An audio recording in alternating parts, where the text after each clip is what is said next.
Hey guys, Shady here. So the Xbox 360 is like my favorite system to collect for right now.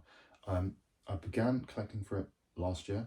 I just felt a bit nostalgic for it because it's been so long since that generation, the seventh generation that is, and I didn't really play 360 as much. I was mainly a PS3 guy, so for me it's like having this whole extra system now that getting to discover all these new games and stuff. Um, so today I just want to kind of go over why I think the 360 is the best system to collect for and why I think you guys should do it. And if you're interested in it, then I hope you enjoy the video. Um, so obviously it's going to be a bit rambly because I kind of go off and just sort of talk really. So I do apologize about that if that's not your style. So but yeah, the first thing I want to say is that the 360, because it was a part of the seventh generation, which was the first HD generation, it uses HDMI, so you don't have to worry about it working on your modern TVs. Unlike a lot of older systems, the one prior to that, you have to worry about getting converter cables or having a CRT TV, blah blah blah. But with this, you don't have to worry. It just works. It's awesome. The next reason, I think one of the most important ones, it's stupid cheap, and I mean ridiculously cheap. For some reason, Microsoft systems always seem to be very cheap down the line. They don't hold their value, which is amazing for us collectors, I guess. And obviously the 360 was like really, really popular, sold like over 80 million units, I think, in the end. So yeah, everything's so cheap. The console itself was like, I think you could find them as cheap as £20 if you want the original fat model. That is, a bit more risky because of Red Ring and Death, but it's still that cheap. Games you can find for like a few pounds at most. I found like sites and like retro game stores and stuff like that where they're doing like 4 for 3 deals, so you can get like basically 4 360 games for like, I don't know, like as cheap as a fiver or something, depending on which ones you get. Yeah, so it's awesome.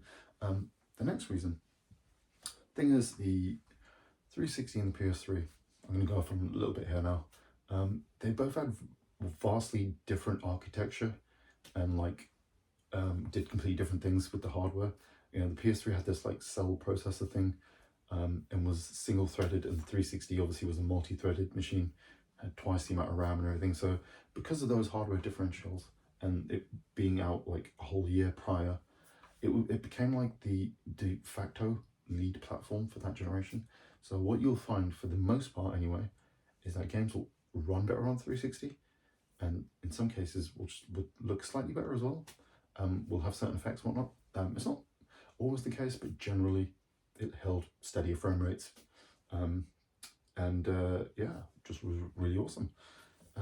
Some of the games I can think of, obviously you have, I think if you've played Lost Planet, which is a game I really love, the PS3 version came out like a year later, but that really friggin' struggled. It was basically like perfect 30 frames a second on PS3, but that version just didn't run really very well at all. Bayonetta 3, that was a bit more down to who ported it, I suppose, because I think it was Sega just got someone to quickly port that version, but that, the 360 version is just definitively better. Ninja Gaiden 2 as well, that game just, well, it's a vastly different game because it had to be, because it just they couldn't get that version of the game to run on the PS3, so, that's a great reason anyway.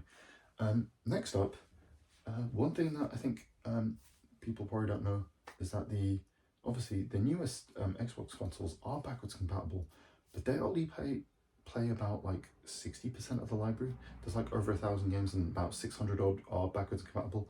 So you've got like 400 plus games that aren't compatible. I'm going to show you a couple I have and tell you about some others that aren't backwards compatible. So obviously you got Resonance of Fate, which is an amazing JRPG, one of my favorites. You got basically all of the shmups, Bullet Hell and whatnot, like Attack Katana and Death Smiles. And you've got games like the Armored Core games aren't backwards compatible, which is insane. Yeah, but that's, I think, a massive reason to get it, because just those games I've spoke about are absolute friggin' bangers and are definitely worth picking up a 360 for. So yeah, obviously you can see the list on Microsoft's website of the games that are backwards compatible, but yeah, it's kind of crazy when you think about it, because there's so many great games that just weren't. I suppose that's just because of licensing and whatnot. So, and on backwards compatibility, another thing is that it's backwards compatible with OG Xbox. More games than are backwards compatible on the newer systems. I think it's about 40 or so that are compatible with Xbox One and Series, and I want to say it's like 50% of the library or so that are backwards compatible on the 360. Not all of them run perfectly, there's some issues here and there, and you don't get the nice enhancements, but still it runs them. You got games like, you know, this amazing game, Dead or Alive 3. I know you could just probably play Dead or Alive 4 or 5, but this game still looks and plays really, really, really amazingly. And yeah, it's just a brilliant game. And there's tons more. You've got like Ninja Gaiden Black. You got the Jade Empire games. Then there's, I think, if I'm correct, you can even play like the older COD games and stuff like that on there. You got Panzer Dragoon Alta, which is an amazing kind of sequel to the Panzer Dragoon series, and also allows you to unlock the original Panzer Dragoon game as well, if you're interested, if you care. You know, it's really awesome. Next up, obviously the thing with the 360 is, you know, Microsoft kind of were really pushing to beat Sony, so they invested heavily in their first party lineup. So they had tons of amazing first party games. So obviously you got like, you know, the Halo games. You had Halo 3, which is my personal favorite. You know, you had ODST, Reach, and 4. So there's tons of bloody Halo there for you. You had like 4 Gears games, Gears 1, 2, 3, and Judgment. Judgment changing things up slightly, being slightly less cover based. So really cool game. And then obviously you had the Forza games, you had a couple of Fable games. There's tons of great first party stuff. They even tried with the Japanese market. So you had things like the Mistwalker games, Blue Dragon, Lost Odyssey, you have Infinite Discovery, loads of amazing games. And yeah, the list goes on. And it's just an amazing system to collect for.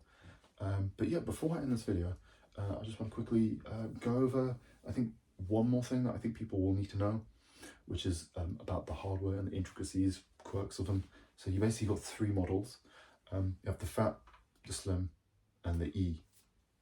So the Fat model is obviously, there's 2 variations of the hard drive. You've got the Xenon and the Jasper motherboard. The Jasper one is less red ring of death proof, and I think the Xenon ones are basically gonna red ring of death on you. That's just when the system overheats and components actually melt off the motherboard, and then like you have to basically, Microsoft basically have to refix them, or you have to get a new one and blah blah blah. So yeah, a bit of a thing to get into. Those models also don't have Wi-Fi built in as well, so that's another thing to, you'll have to get a separate accessory for that if you're interested. Yeah, and then the E model, or sorry, the S model rather, obviously that shrunk things down, and it's just like a lot quieter and just nicer looking, very premium feeling. It's definitely like the coolest looking out of the lot consoles, and it has just amazing additions as well. So if you're one of these people who's into collecting different variants of systems, that particular model is the best. The other model, the first model does have some cool additions, like the Resident Evil 5 one, and I think there was like a Halo 3 one as well, which was really cool. But yeah, the E model had like the amazing Modern Warfare 3, you had like the Gears 3 one, and there was a couple of really cool ones. I think the best was the Star Wars Kinect one. It was like an R2-D2 360 Slim, and then you had like a C3PO gold Kinect in the game Star Wars Kinect, which was really cool. That's obviously very expensive though, those ones, but if you're big into it and constant variations, it's a cool system to collect for anyway. And the E model, which was the last one, which they decided to kind of keep in line with the Xbox 360, or the Xbox One, sorry. They wanted to have a similar line, because I think the point was, like Don Matrix said, if you want an offline system, we offer the Xbox 360. So I think their plan was to still support the 360 for a bit, yeah, and then have the Xbox One slowly phased in, kind of like what Microsoft have done with the One in the series with some smart delivery type of thing. But yeah, people don't quite like that one because it has that similar look, but I personally like it. And the thing is with that model, it's actually the best, quietest, most reliable out of all of them. So that's something to look into. That one will set you back a little bit more than the other ones. I picked mine up for about 70, but I got 2 controllers and a Kinect with it, with a 250 gigabyte hard drive. So it's a good deal. and it was pretty much premium, or it looked like the person barely touched it. So, but it's really up to you.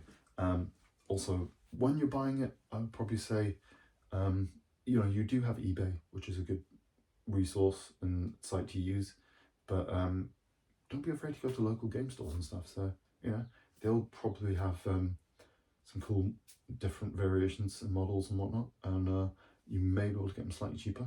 So something to look into. But yeah, that's going to be it for this video. I don't know if you feel like you got anything out of it, then you know, thanks.